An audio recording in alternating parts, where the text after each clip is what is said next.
Assalamualaikum warahmatullahi wabarakatuh. Alhamdulillahirabbil alamin wa bihi nasta'inu ala umuri dunya waddin wassalatu wassalamu ala asyrafil anbiya'i wal mursalin sayyidina wa maulana Muhammadin amma ba'd. Pada malam hari ini saya ingin membahas satu tema tentang Ahlul Bait. Ya, tentang Ahlul Bait. Jadi kan wah jangan bahas Habib terus ya, saya akan bahas Ahlul Bait. Ya. Karena begini, sekarang ini kesalahan yang paling fatal adalah mencampur radukan nama Ahlul Bait dengan dzurriyyah, dengan sayyid, dengan syarif, dengan habaib, bahkan alawiyin. Itu disatukan seakan-akan itu Ahlul Bait.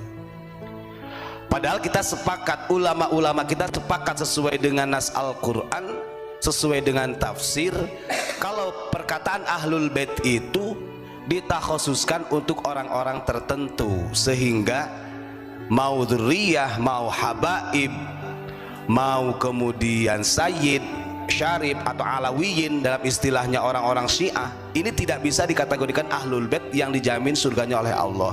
Ini kekeliruannya. Ya, kan kayak begini, Ahlul Bait adalah orang-orang yang dijamin surganya oleh Allah sesuai dengan ayat Al-Quran, innama yuridullahu liyudhiba ankum rijsa ahlal baiti wa yutahhirukum tathira.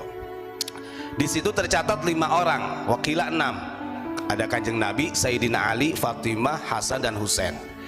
Terus kemudian ini jangan dicampur adukan. Kalau dzurriyyah siapa? Dzurriyyah itu ya masih keturunan Rasulullah, mau itu dari jalur Hasan ataupun Husain. Dzurriyyah itu dari kata dzarro. Dzarro itu kan biji, gitu kan? Nah, kalau dzurriyyah ini yang dari Hasan berarti panggilannya syarif. Ini sudah di Narkoba Internasional tercatatnya begitu. Kemudian kalau dzurriyyah Rasul ini yang nyambungnya kepada Husain berarti as-sayyid, kan begitu. Nah, kalau ada dzurriyyah yang dikatakan dengan alawiyin, ini sebenarnya adalah pro yang digunakan oleh orang Syiah, Pak. Makanya mereka dari Rabithah Alawiyah, Ba'alawi gak mau dikatakan dinisbatkan kepada alawiyin karena takut disebut Syiah. Mereka Ba'alawi ini adalah Bani Alawi bin Ubaidillah, yang katanya Abdullah ditasghir jadi Ubaidillah, itu dalam kitabnya begitu. Kalau mereka alawiyin takut dikatakan pro Syiah, kelompok Syiah. Terus kemudian kalau tadi sudah jelas ya, dzurriyyah ini kan turunannya. Kalau dari Hasan berarti syarif, kalau dari Husain berarti sayyid. Lalu kalau habaib dari mana? Maafi muskil lah, la adriana. Karena begini, saya bisa membagi dua. Habib itu ada yang Habib hakiki, ada yang i'tibari. Bapak-bapak monggo bisa diviralkan tuh. Ada Habib yang hakiki, ada yang i'tibari. Kita melihat zaman dulu Yi atau yang sebelum sekarang gemar dipanggil habaib, yang dikatakan dengan wan, mereka itu yang dulu-dulu kenapa sangat bersinergi dengan ulama-ulama kita? Karena memang tauladannya ada, yang dicontohnya ada gitu. Kalau sekarang ini kan semua klan yang masuk Rabithah Alawiyah harus dikatakan Habib, padahal Habib itu dulu ulama mengatakan adalah i'tibari. Panggilan Habib ini adalah untuk dzurriyyah yang memang harapannya menjadi doa bisa mencontoh baginda Rasul, begitu. Makanya i'tibari, bahasanya begitu. Kalau bisa mencontoh berarti dia Habib beneran. Artinya walaupun dia bukan, dianya nggak nyambung kepada Rasul ya, karena bisa mencontoh tauladan Nabi ya berarti dia hakikon. Tapi kalau istilahnya jauh dari apa yang diamanahkan baginda Rasul, ini akan menjadi i'tibari. Na'udzubillahi min dzalik.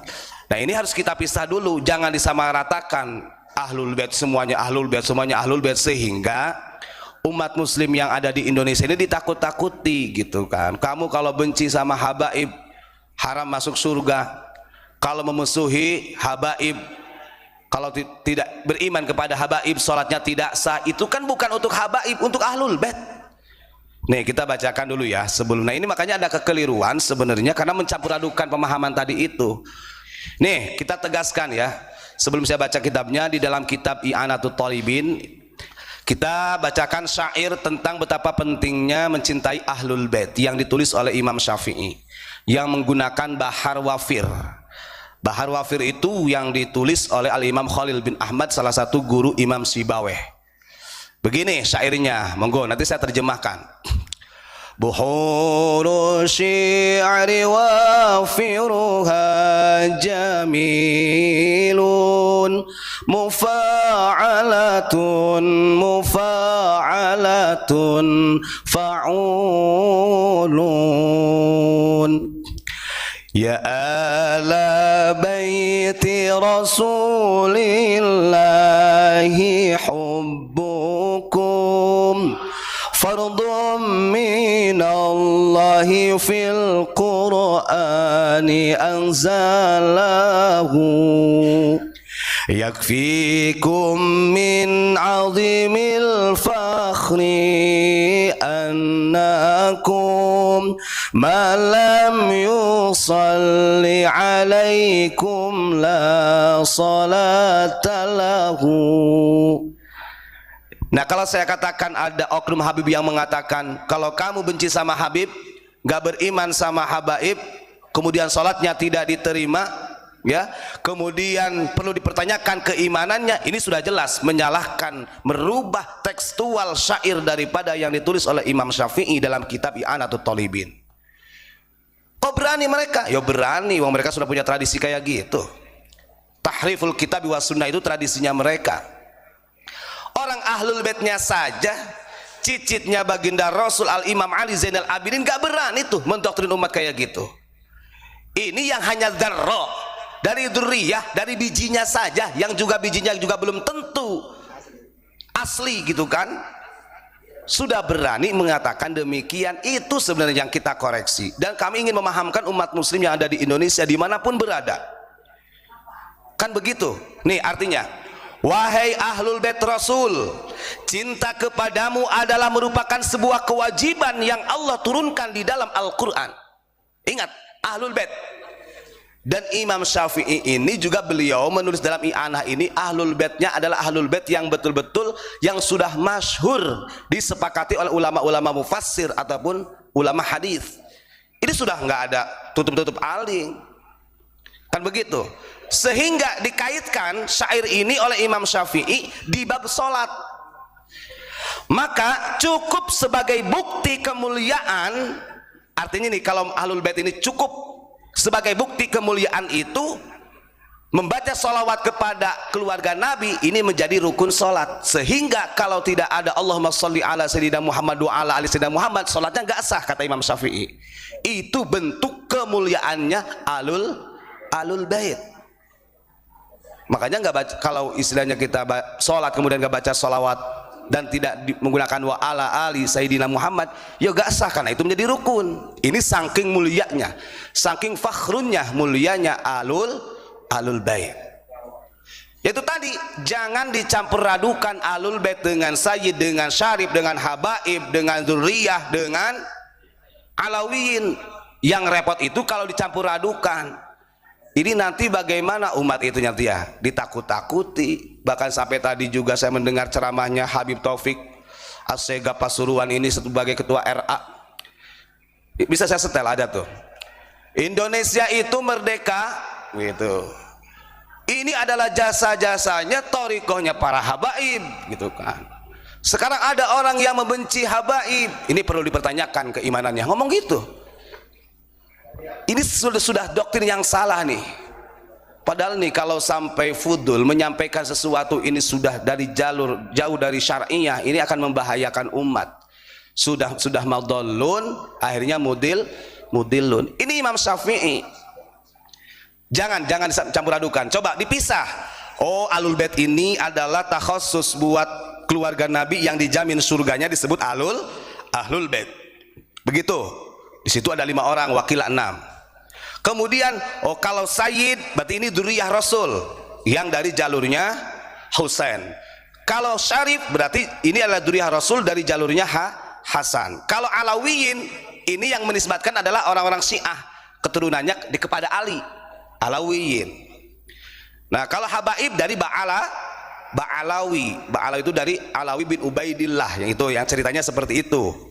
Ini pisahkan dulu, jangan dicampur adukan. Kalau dicampur adukan, justru secara tidak langsung kita malah menghinakan ahlul bait yang sebenarnya. Wong mereka tidak bisa memberi contoh kok. Begitu.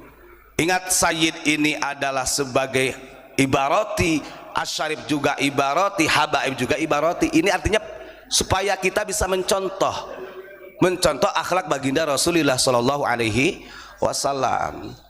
Sampai dimunculkan kemerdekaan Indonesia ini sebab Thariqatul Alawiyinnya. Terus kemudian apalagi banyak lah kalau kita mau buka teks. Dan ini yang saya herannya gini Pak, saya membaca dalam website itu ada, ternyata pola Zionis, ngapunten, Israel yang Zionis ini untuk menaklukkan Palestina itu polanya hampir sama loh sama yang di Indonesia. Mereka itu merubah makom-makom keramat yang ada di sana, kemudian dinobatkan sebagai dari Yahudinya Zionis. Di Israel itu begitu. Jadi pembongkaran makom diganti, diklenkan mereka begitu. Nah ini yang terjadi di kita kan seperti itu, banyak loh. Saya mikir loh polanya kok sama ya. Ya wallahu a'lam bishawab, ini hanya analisa. Kan boleh kita beranalisa Pak ya? Boleh. Seperti kemarin saya menganalisa sejarah Ikhwanul Muslimin yang didirikan oleh Hasan al-Banna di Mesir. Kenapa kok harus di tahun 1928 gitu loh didirikannya itu di daerah Ismailiyah itu. Kemudian di Indonesia ada lembaga yang namanya RA juga 1928. Kenapa gitu? Ini analisa saja gitu kan, analisa. Kok bareng gitu? Saya kan nggak bisa menentukan. Cuman ini analisa. Tapi yang jelas mencintai ahlul bait itu kewajiban bagi kita. Dan saya yakin orang Indonesia kalau dikatakan kamu cinta gak dengan Nabi Muhammad, cinta yakin. Walaupun belum bisa membuktikan sepenuhnya kecintaannya. Ditanya cinta gak dengan Sayyidina Ali, pasti cinta. Cinta gak dengan Sayyidatina Fatimah, pasti cinta. Dengan Hasan, pasti cinta. Dengan Husain, pasti cinta. Tapi kalau ditanya cinta gak dengan oknum Habib Anu, ini perlu dipertanyakan. Mereka belum tentu dan bukan ahlul bait yang dijamin masuk surganya oleh Allah. Itu yang harus dipahamkan. Kan begini, kadang-kadang ada orang ngomong gini, oh Ustaz, menyampaikannya kan jangan disamaratakan dong, itu kan oknum-oknum. Saya kalau oknum-oknum Habib setuju gitu kan. Tapi kenapa ini seakan-akan semua habaib begitu? Oke. Kenapa Anda mengambil isbat ahlul bait dengan klaimnya mereka? Itu aja sudah. Harusnya mereka juga koreksi diri. Oh iya ya. Jangan mengatakan, oh, saya ini adalah dari ahlul baitnya Rasul, kalau benci sama kami Indonesia akan kiamat. Gak perlu kayak gitu-gitu itu. Artinya kalau tidak mau disamaratakan, jangan kau ambil marwahnya ahlul bait, justru menjadi hancur dengan adanya kalian-kalian sebagai oknum yang tidak bertanggung jawab tentang akhlakul karimahnya. Dari dulu juga ulama-ulama kita gak ada yang pernah membongkar hal ini, walaupun udah banyak yang tahu gitu kan. Tapi karena dimulai oleh mereka begitu dan tidak pernah mau juga mereka minta maaf kepada ulama-ulama kita, ya jadinya seperti ini. Maka sekarang jangan dicampur adukin. Ahlul bait bedakan, ini pemahaman nih biar ngerti. Dzurriyyah itu bedakan, ada sayyid, ada syarif gitu kan. Jangan dicampur adukan semuanya yang mengaku yaz'umu minni, ibaratnya mengaku dzurriyyah Rasul dikatakan ahlul bait. Ini kan sama juga menakut-nakuti umat. Ini harus dipisahkan. Sekarang itu banyak bahasa-bahasa dalil yang mereka gunakan itu ya tidak sesuai dengan apa yang disampaikan baginda Rasul. Nih salah satu contohnya nih di dalam kitab Sunnah Abu Dawud juga saya bacakan. Kalau benar merasa daripada dzurriyyah Rasul yang hakiki bukan i'tibari, harusnya luzumus sunnah, harus menetapi sunnah-sunnah Rasul. Artinya sesuai dengan perjalanan akhlakul tauladan akhlakul karimahnya baginda Rasul. Kenapa saya katakan kalau hanya dawir kemudian sampai mengatakan keterangan-keterangan yang menyimpang dengan yang disampaikan baginda Rasul bisa sesat menyesatkan? Ini ada keterangannya di dalam hadis. Nih hadis yang ke-4609, hadatsana Yahya bin Ayyub, diceritakan dari Yahya bin Ayyub. Hadatsana Ismail, diceritakan dari Ismail, yakni Ibnu Ja'far, diceritakan dari Ibnu Ja'far. Qala akhbaroni Al-Ala, dikabarkan dari Al-Ala, yakni Ibnu Abdurrahman, yakni beliau ini adalah Ibnu Abdurrahman. Al-Ala ini adalah Ibnu Abdurrahman. An abihi, dari bapaknya, an Abi Hurairah anna Rasulullah sallallahu alaihi wasallam, dari Abu Hurairah radhiyallahu an anna Rasulullah sallallahu alaihi wasallam. Nah ini kata Nabi. Karena kan kebanyakan mereka di Indonesia pasti ahli khutbah Pak. Dari klan-klan mereka itu didesain menjadi pendakwah. Jadi RA itu mendesain sedemikian rupa dari klan-klan mereka itu supaya menjadi dai. Kalau nggak menjadi dai, mereka punya majelis Rasul, bahasanya gitu, sholawat. Itu desain, grand desain memang. Ya. Nih, kalau benar merasa sebagai dzurriyyah Nabi yang hakiki, harus ini dipahami dong. Jangan dawir-dawir cerita-cerita doktrin umat yang macam-macam. Biasa saja gitu loh. Kata Nabi, man da'a ila huda kana lahu minal ajri mithlu ujuri man tabi'ahu la yanqusu dzalika min ujurihim syai'a. Barang siapa yang berdakwah, ceramah, pidato, mengajak umat manusia menuju hidayah, kana lahu minal ajri mithlu ujuri man tabi'ahu, maka baginya mendapatkan pahala. Begitu juga orang yang mengikutinya juga mendapatkan pahala. Saya andai kata sebagai pendakwah khutbah saya sampaikan tentang hal-hal kebaikan, maka saya dapat pahala, yang mendengar juga mustaminya dapat pahala. Bahkan tidak berkurang sedikit pun, sama pahalanya. Yang menyampaikan dengan yang mendengar sama pahalanya. Tapi sebaliknya kata Nabi, wa man da'a ila dhalalatin kana alaihi minal itsmi mithlu athami man tabi'ahu la yanqusu dzalika min athamihim syai'a. Barang siapa yang mengajak, ceramah, pidato, ngajak umat menuju kesesatan dengan bahasa-bahasa yang menyesatkan, maksudnya kesesatan itu. Karena kadang-kadang kesesatan disampuli dengan kebaikan. Artinya makalah-makalahnya itu menuju kesesatan dan menyesatkan umat. Ingat, kana alaihi minal itsmi, maka orang yang menyampaikan hal-hal yang menyesatkan ini juga akan mendapatkan dosa. Mithlu athami man tabi'ahu, begitu juga yang mendengarnya juga akan ikut dosa. Jadi maksiat jariyah nih nantinya. Bahkan layan kusudalika min athami syai'a, sedikit pun dosanya tidak dikurangi. Seperti yang disampaikan tadi, sampai ada rukun iman menjadi 7, yang terakhir iman kepada para habaib, seperti itu.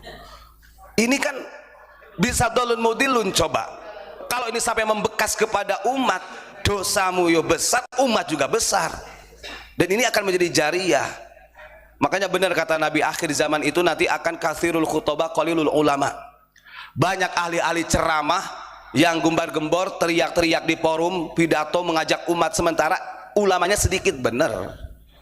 Tapi ini penting umat untuk mengetahui tanah tadi itu, mukhalatoh, mencampur radukan istilah ahlul bait dengan dzurriyyah nih, dicampur radukan. Padahal dzurriyyah wali songo kita ada nggak yang mengatakan kami ahlul bait? Gak pernah tuh. Tapi kalau kalian mereka dengan seenaknya jidat, celeng, mereka mengatakan kami ahlul bait. Nah ini kan bahaya. Imam Ali Zainal Abidin aja gak berani mengatakan dirinya ahlul bait. Itu cicitnya loh. Imam Ali Zainal Abidin, buka dalam kitab Tafsirul Bayan, beliau sendiri cicitnya, cicit kanjeng Nabi, Imam Ali Zainal Abidin gak berani mengatakan sebagai ahlul bait yang dijamin masuk surga. Buka aja tuh. Ini kok jauh-jauh lucut ke bawahnya kok, menggembar-gembor mendoktrin umat supaya bisa tunduk kepada mereka, mengatasnamakan menjual beli nama ahlul bait. Wah, masya Allah, ini bahaya. Gak boleh, harus kita pisahkan apa itu ahlul bait dan siapa saja mereka, dan dzurriyyah itu siapa saja, kan begitu. Kalau orang memahami dari situ, oh kita akan paham betul. Maka pantas kata Nabi, fitnah akhir zaman itu nanti munculnya dari orang-orang yang mengaku ahlul bait. Dakhanuha min tahti qadamin ya min ahli baiti. Itu udah ada tuh Pak. Coba makanya matan itu kata Nabi, fitnah saro itu muncul min tahti qadami rajulin, dari telapak kakinya seorang laki-laki min ahli baiti, yang selalu mengatakan dirinya sebagai ahlul bait. Yaz'umu minni, mereka mengira adalah dirinya sebagai ahlul baitku. Kalimat hadisnya begitu, matan hadisnya. Ini sudah artinya zaman sekarang ini sudah muncul apa yang disampaikan baginda Rasul ini betul sah. Maka kita harus hati-hati ya, jangan dicampur adukin, bedain mana ahlul bait, mana dzurriyyah, jangan disatukan. sehingga ini akan menipu umat, menjadi alat tipu daya. Terima kasih. Assalamualaikum warahmatullahi wabarakatuh.